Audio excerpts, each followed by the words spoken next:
गीता अध्याय 11 पुष्पिका.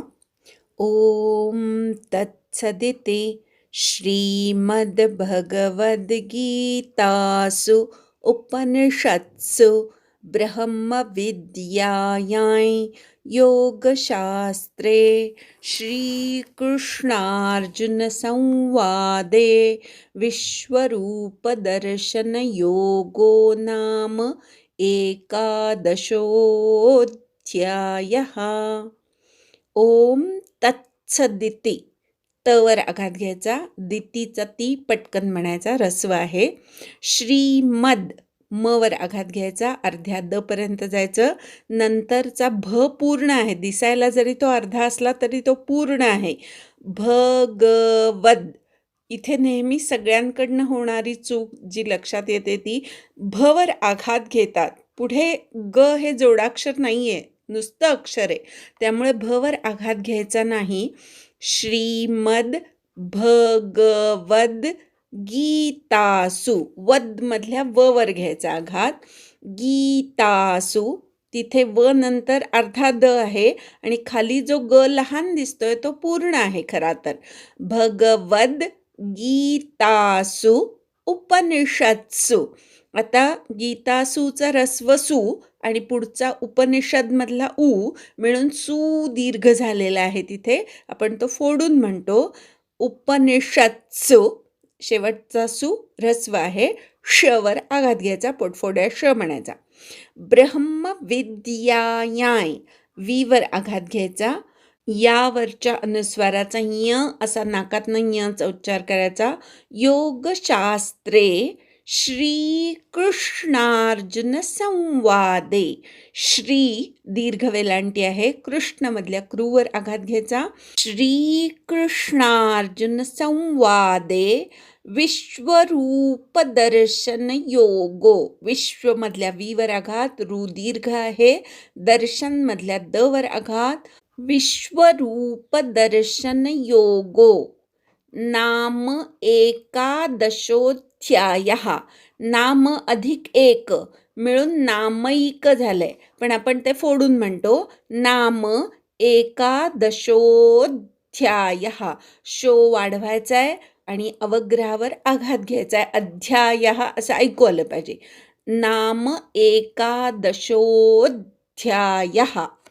ओम तत्सदिति श्रीमद्भगवद्गीतासु उपनिषत्सु ब्रह्मविद्यायां योगशास्त्रे श्रीकृष्णार्जुनसंवादे विश्वरूपदर्शनयोगो नाम एकादशोऽध्यायः.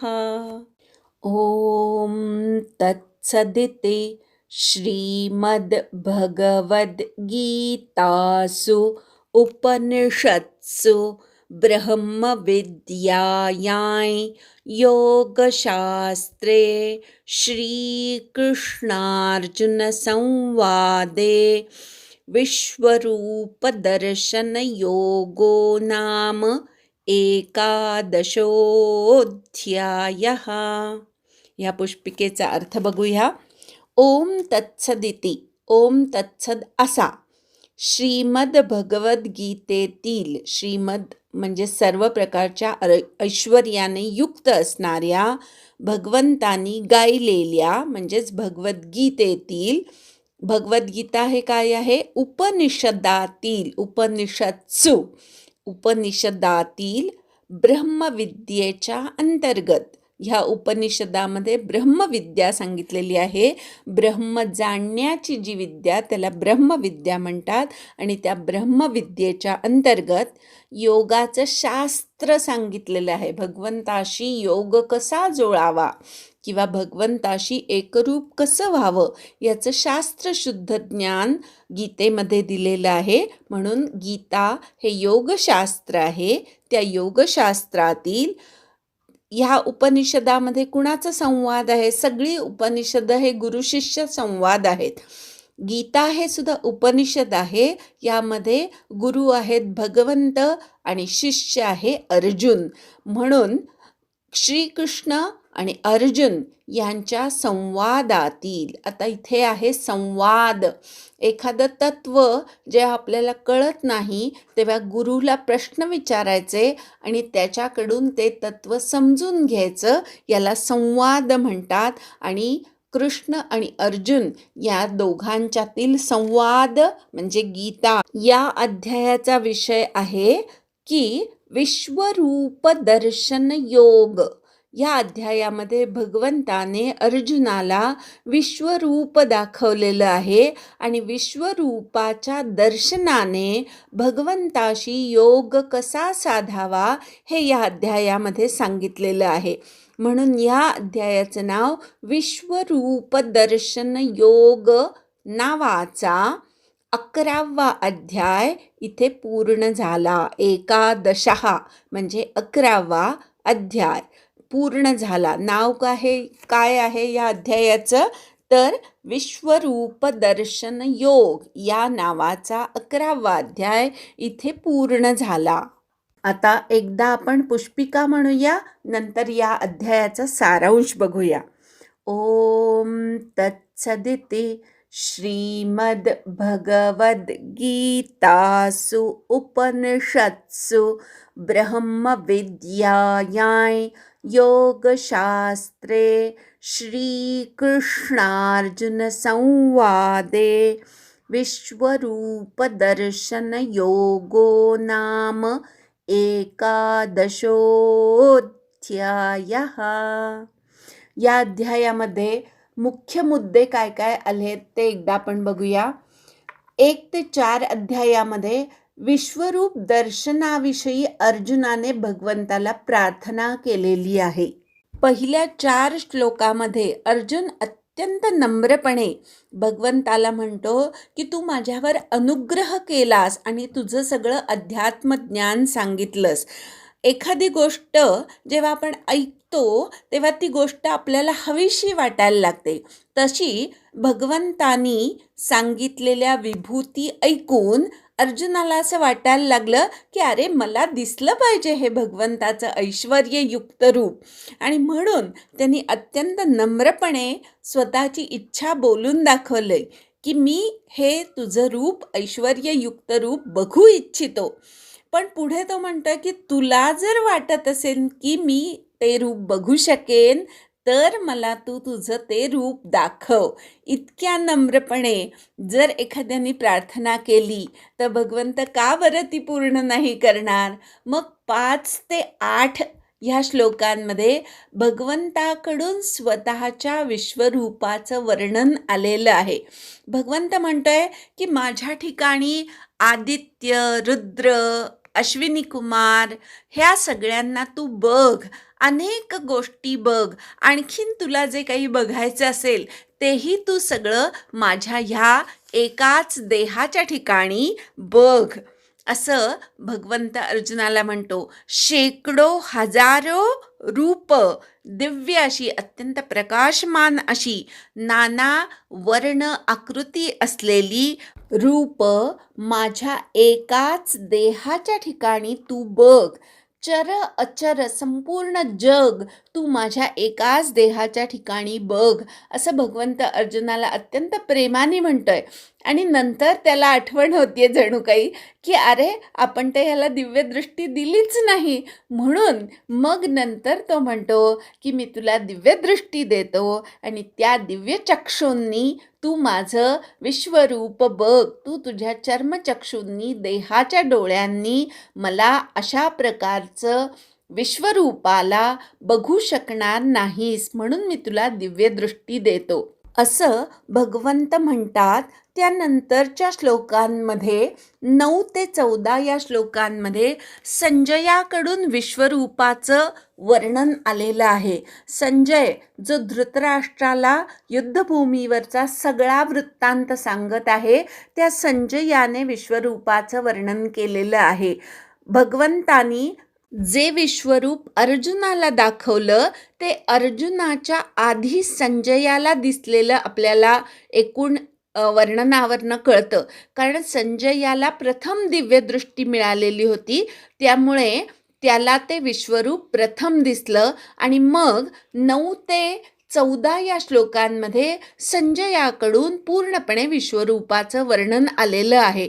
संजय सुद्धा तशाच प्रकारचं वर्णन करतोय. जे 5 ते 8 मध्ये भगवंतानी वर्णन केलं आहे, तसंच संजय करतोय. फक्त अजून काही बारकावे संजयाला त्याच्यामध्ये दिसत आहेत.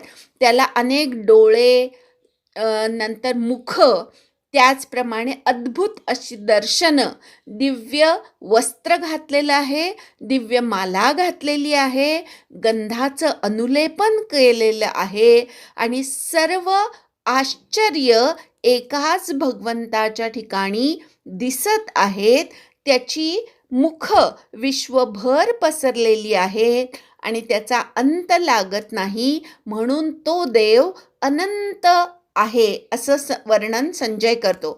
त्याचप्रमाणे 12व्या श्लोकामध्ये संजयानी एक खूप छान वर्णन केलेलं आहे की त्या विश्वरूपाचा प्रकाश इतका जास्त आहे की एकाच वेळेस सहस्र सूर्य आकाशात उगवले तर त्यांचं तेज कदाचित त्या विश्वरूपाची बरोबरी करू शकेल, असं संजय त्या विश्वरूपाच्या तेजाचं वर्णन करतोय.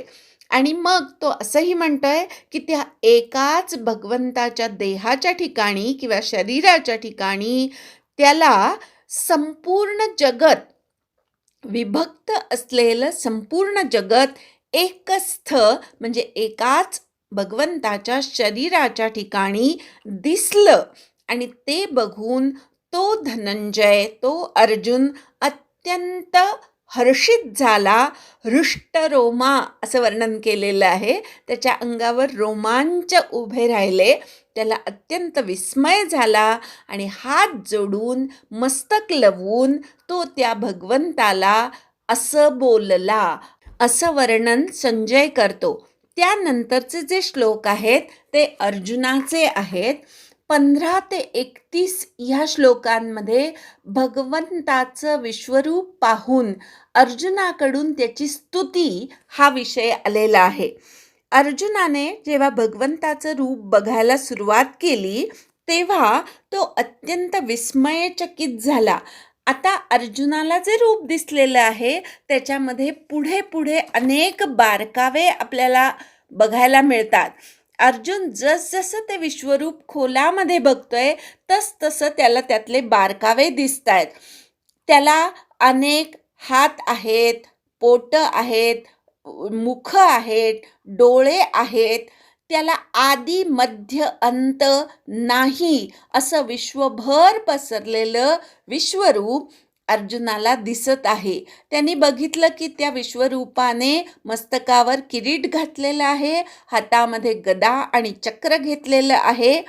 त्याचा प्रकाश इतका जास्त आहे, इतका तेजस्वी आहे की त्याला बघणं कठीण झालं आहे असं वर्णन अर्जुन करतो. तो त्याची स्तुती करतो की तू अक्षर आहेस, तूच वेदितव्य म्हणजे ज्याला जाणून घ्यावं असं तूच आहेस, परम निधान सुद्धा तू आहेस, धर्माचा रक्षक तू आहेस, सनातन पुरुष आहेस, आदि मध्य अंतरहित अत्यंत पराक्रमी असा तू आहेस. पुढे अर्जुन वर्णन करतोय की शशी आणि सूर्य, चंद्र सूर्य हे तुझे डोळे आहेत. हा बारकावा अर्जुनाला अजून दिसलेला आहे. त्याला त्याचं मुखही दिसलेलं आहे विश्वरूपाचं. जे मुख, त्या मुखामध्ये प्रज्वलित अग्नी अर्जुनाला दिसलेला आहे आणि तो अग्नी स्वतःच्या तेजाने संपूर्ण विश्वाला जाळत आहे असं वर्णन अर्जुन करतो. त्या विश्वरूपाची व्याप्ती किती आहे तर आकाश आणि पृथ्वी ह्या दोन्ही मधलं अंतर त्या एकाच विश्वरूपाने व्यापून टाकलेलं आहे. त्याचप्रमाणे दशदिशांनाही तो विश्वात्मा भरून राहिलेला आहे असं अर्जुन म्हणतो. पण त्यानंतर त्या विश्वरूपाचा प्रखर प्रकाश वाढत गेलेला आहे आणि म्हणून त्या प्रखर प्रकाशाने तिन्ही लोक व्यथित झालेले आहेत, मी सुद्धा व्यथित झालेलो आहे, असं त्या विश्वरूपाला अर्जुन म्हणतो. त्याचप्रमाणे त्याला असं दिसतंय की देवता हात जोडून त्या विश्वरूपाची प्रार्थना करत आहेत आणि त्याला शांत व्हा, स्वस्ती इति उक्त्वा, तुम्ही शांत व्हा असं म्हणून महर्षी आणि सिद्धसंघ त्याची अनेक प्रकारे स्तुती करत आहेत असं अर्जुनाला दिसतंय आणि त्याचं वर्णन त्यांनी केलेलं आहे. त्याला 11 रुद्र दिसत आहेत, साध्यगण दिसत आहेत, विश्वेदेव दिसत आहेत, मरुद्गण दिसत आहेत आणि उष्मपा नावाचे पितर हा अजून बारकावा नवीन आलेला आहे अर्जुनाच्या उल्लेखावरनं. गंधर्व, यक्ष, सिद्ध आणि असुरांचे संघसुद्धा त्या भगवंताकडे विस्मयाने पाहत आहेत असं अर्जुन म्हणतो. पुढे तो म्हणतो की हे विष्णू, तुझं रूप नभाला स्पर्श करणारं आहे, प्रखर प्रकाशाने युक्त आहे. तुझं मुख जे कराल दाढांनी युक्त आहे ते तू व्याप्त म्हणजे पूर्णपणे उघडलेलं, वासलेलं असं तुझं मुख मला दिसत आहे. तुझे डोळे विशाल आणि प्रखर प्रकाशाने युक्त आहेत. असं तुला बघून मन अत्यंत व्यथित होत आहे, धैर्य उरलेलं नाही आणि शांतीही माझ्या मनाला उरलेली नाही. तुझं विकराळ दाढांनी युक्त मुख बघून जणू काही कालानल, कालरूपी अग्नी माझ्याकडे येत आहे असं मला वाटतंय आणि त्या कालरूपी अग्नीपासून लपावं किंवा दूर जावं म्हणून मी बघतोय, तर मला कुठल्या दिशेला पळावं तेही कळत नाहीये. मला तुझ्याकडे बघून सुख वाटेल असं वाटलं होतं, पण तुझ्याकडे बघून मला सुख वाटत नाही. हे देवेश, हे जगन्निवास, प्रसीद असं अर्जुन भगवंताला म्हणतो. त्याला पुढे असं दिसतंय, भगवंतानी सांगितलं होतं ना, जे तू बघू इच्छितोस ते बघ. मग त्याला युद्धाचे परिणाम बघायचे असतील आणि ते त्याला दिसलेले आहेत. धृतराष्ट्राचे सर्व पुत्र अनेक राजांसह, भीष्म, द्रोण, कर्ण यांच्यासह, शिवाय अनेक त्याच्याकडील म्हणजे पांडवांच्या बाजूचे योद्धेसुद्धा भगवंताच्या जळणाऱ्या विकराळ दाढांनी युक्त असणाऱ्या मुखामध्ये प्रवेश करत आहेत असं अर्जुनाला दिसलं. भगवंत काय करतोय तर ह्या मुखामध्ये आलेल्या सर्वांना तो चिरडून टाकत आहे. दातांच्या फटीमध्ये अडकलेल्या काही योद्ध्यांना तो जिभेने आत ओढून घेत आहे असं दृश्य अर्जुनाला दिसलं. त्या भगवंताच्या विशाल मुखाची उपमा किंवा विशालतेची कल्पना येण्यासाठी त्या भगवंताच्या मुखाला त्याने समुद्राची उपमा दिलेली आहे. समुद्रा इतकं विशाल मुख आहे आणि पेटलेल्या वणव्या इतकी त्या मुखातील अग्नीची प्रखरता जाणवते असं भगवंत म्हणतो. भगवंत एवढंच करून थांबत नाहीये, तर जिभांनी, वळवळणाऱ्या जिभांनी सगळ्यांचा घास घेत आहे. उग्र अशा ज्वालांनी युक्त अशा भगवंताच्या द्वारे हे संपूर्ण जगत तापवलं जात आहे किंवा अत्यंत प्रखर प्रकाशाने जाळत आहे असं अर्जुन भगवंताचं वर्णन करतो. 31व्या श्लोकात भगवंताला अर्जुन प्रश्न करतो की तुम्ही कोण आहात उग्र रूप धारण केलेले? जे कुणी असाल त्या, हे देववर माझ्यावर प्रसन्न व्हा, तुम्हाला माझा नमस्कार असो. तुम्ही जे आत्ता इथे प्रवृत्त झालेले आहात त्यांच्याबद्दल मी जाणून घेऊ इच्छितो. तुमची प्रवृत्ती किंवा तुमचं आत्ता इथे येणं का झालेलं आहे हे मला कळत नाही. अशा प्रकारे भगवंताला जाणून घेण्याची इच्छा 31व्या श्लोकामध्ये अर्जुन प्रकट करतो. त्यानंतर भगवंताने अर्जुनाला उत्तर दिलेलं आहे. 32 ते 34 श्लोक भगवंताकडून स्वतःच्या प्रभावाचं वर्णन आणि अर्जुनाला युद्धासाठी प्रोत्साहित केलेलं आहे. भगवंत म्हणतात की आज आत्ता इथे ह्या युद्धभूमीवर सगळ्यांचं हरण करण्यासाठी समाहर्तुम मी प्रवृत्त झालेलो आहे. तुझ्याशिवाय सुद्धा हे योद्धे जिवंत राहणार नाहीत. त्यामुळे तू उठ, युद्ध कर, शत्रूंना जिंकून घेऊन समृद्ध राज्याचा उपभोग घे. माझ्याकडून आधीच मारले गेलेल्या ह्या योद्ध्यांना तू मार आणि यशस्वी हो. निमित्त मात्रम भवसव्य साचिन हा जो भगवंताचा अर्जुनाला दिलेला संदेश आहे तो आपण लक्षात ठेवायचा. सगळं घडणारं घडतच असतं, आपण निमित्त मात्र असतो हे लक्षात ठेवायचं. द्रोण, भीष्म, जयद्रथ, कर्ण हे अत्यंत अवघड, जिंकायला अवघड असलेले योद्धे, त्यांचं मरण मी आधीच ठरवून ठेवलेलं आहे. तू फक्त त्यांना मार, व्यथित होऊ नकोस, तूच या युद्धामध्ये जिंकणार आहेस अशी भविष्यवाणी भगवंत अर्जुनापुढे करतो. त्यानंतर संजयाने केलेलं वर्णन आलेलं आहे. अर्जुनाने जेव्हा भगवंताची ही वाक्य ऐकली तेव्हा अष्टसात्विक भाव अर्जुनाच्या ठिकाणी दाटून आलेले आहेत. अत्यंत सद्गदित झालेला आहे.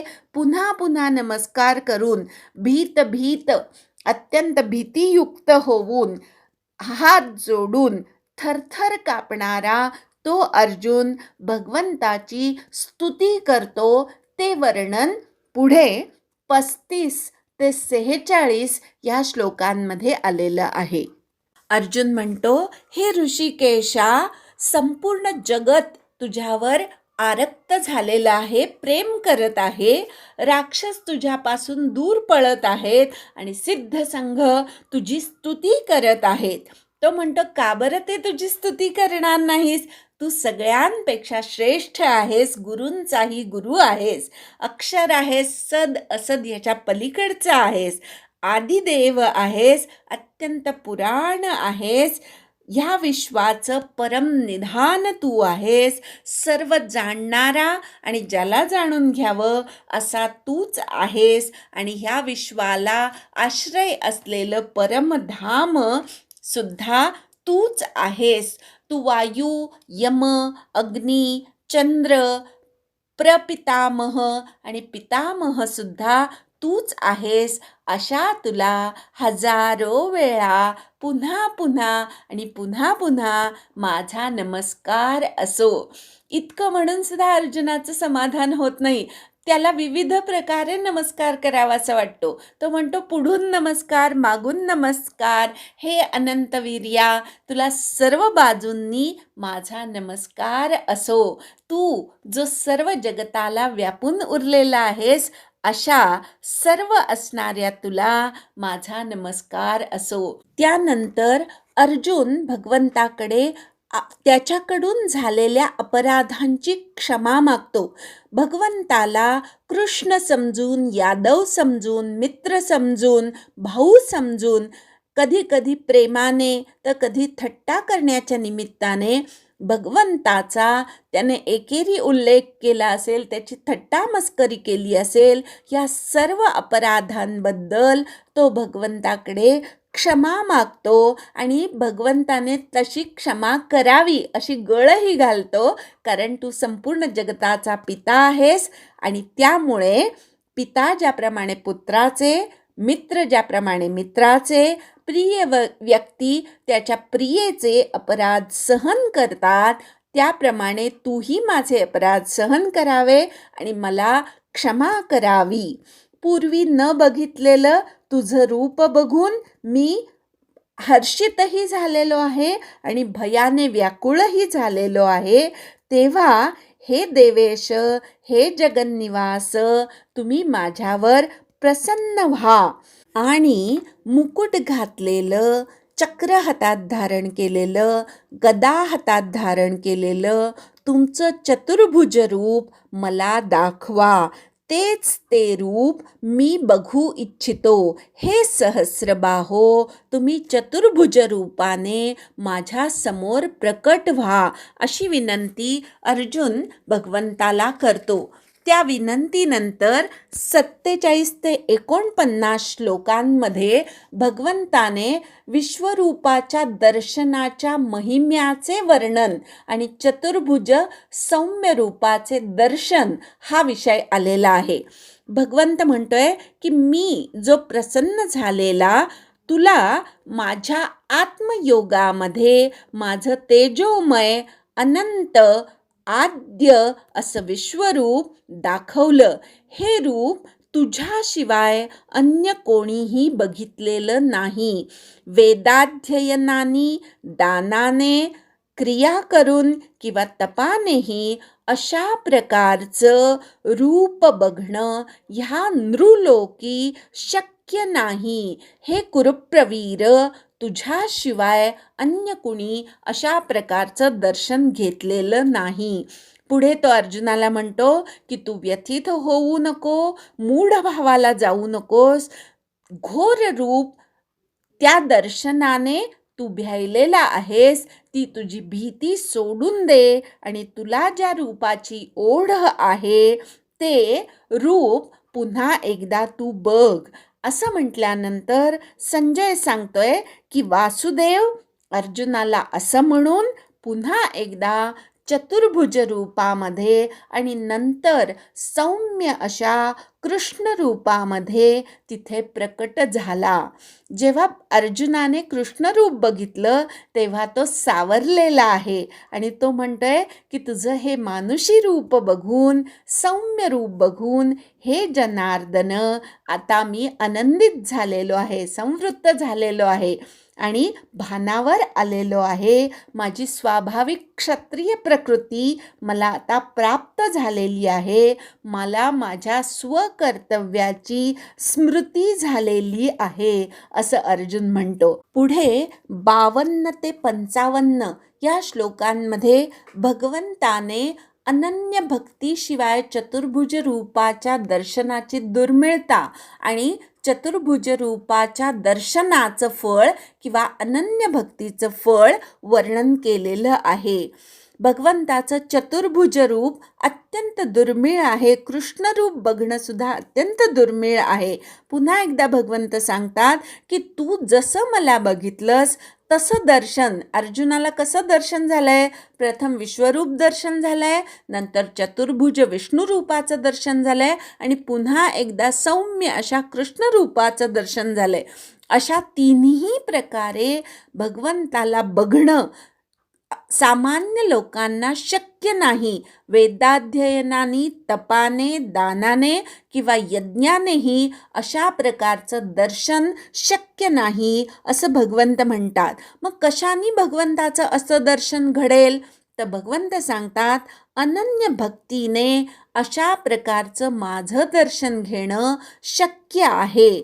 भगवंताला जाणून घ्यायचं, त्यानंतर त्याचं प्रत्यक्ष दर्शन घ्यायचं आणि तत्वतः त्याचं ज्ञान झाल्यानंतर त्या भगवंतामध्येच प्रवेश करायचा, त्याच्याशी अद्वैत साधायचं. हे सगळं केवळ अनन्य भक्तीने शक्य आहे असं भगवंत म्हणतात. शेवटच्या 55व्या श्लोकात अनन्य भक्ती कशी करावी ते भगवंतानी सांगितलेलं आहे.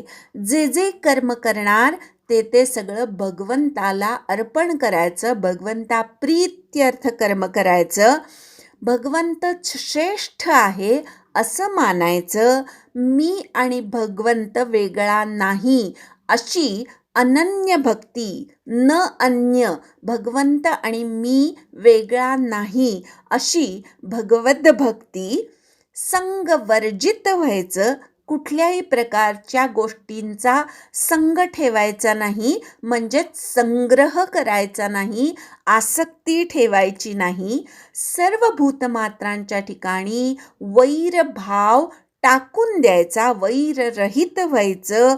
असा जो झाला, असा जो अनन्य भक्त झाला, त्या अनन्य भक्ताला माझ्याशिवाय दुसरी कुठलीही गती मिळत नाही, तो निश्चितपणे मलाच प्राप्त करून घेतो, असं भगवंताने 55व्या श्लोकात सांगितलं.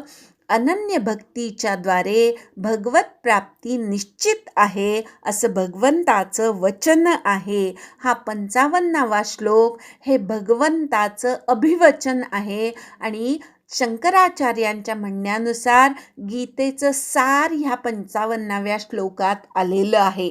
अशा प्रकारे भगवद्गीतेतील 11वा अध्याय, ज्या अध्यायामध्ये भगवंताने स्वतःचं विश्वरूप अर्जुनाला आणि संजयाला दिव्यदृष्टी देऊन दाखवलेलं आहे आणि त्याच अध्यायामध्ये भगवंताचा मुख्य संदेश असा आहे की मनुष्याने निमित्त मात्र व्हायचं आणि स्वतःचं कर्तव्य भगवंताचं कार्य म्हणून करत राहायचं. हीच अनन्य भक्ती आणि ह्या अनन्य भक्तीच्या द्वारे भगवत प्राप्ती करून घ्यायची, हा सगळा विषय ह्या 11व्या अध्यायामध्ये आलेला आहे. एकदा पुष्पिका म्हणूया आणि थांबूया. ओम तत्सदिति श्रीमद्भगवद्गीतासु उपनिषत्सु ब्रह्मविद्यायां योगशास्त्रे श्रीकृष्णार्जुनसंवादे विश्वरूपदर्शनयोगो नाम 11ोऽध्यायः. श्रीकृष्णार्पणमस्तु. हरये नमः. हरये नमः. हरये नमः.